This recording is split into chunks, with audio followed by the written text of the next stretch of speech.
It's incomprehensible that there is a regime that, after the slaughter that it has inflicted on the people of Gaza for 4 months now, that has claimed the lives of close to 30,000 people, that has displaced almost 2 million people, that has brought an entire population to the brink of famine, and that is in the dock indicted for genocide, the worst crime a state or human being can commit, that regime is contemplating yet another massacre of the people in Gaza, specifically those in Rafah.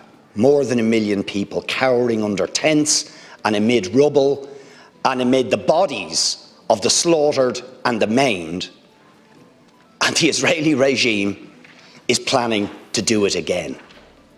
Now, I ask you, what kind of regime is capable of that atrocity?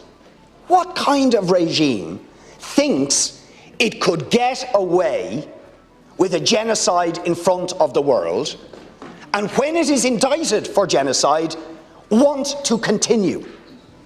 And the answer, Taoiseach, is a regime for whom there are never any consequences, ever. Words of criticism, even the quite strong language used by Minister Coveney and others today, means nothing, as you rightly said. Means nothing to Netanyahu, to Smotrich, Ben-Gvir, ministers today in the Israeli government saying we want to destroy Gaza, to add to the litany of incitements to genocide made by that government over the last 4 months. Why do they continue? Why do they think they can do it again? Because there are never any consequences, and the United States continues to give them arms and weapons. European states like Germany and Britain continue to give them arms and weapons, and the European Union gives them favoured trade status, and nobody imposes any sanctions on them.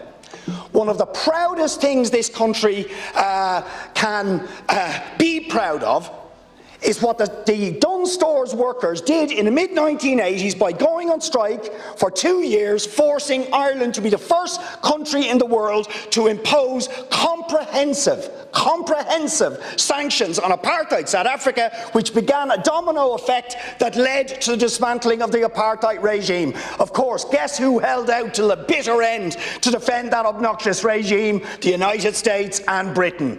Same people who are effectively giving the licence to Israel to continue its atrocities. Be brave.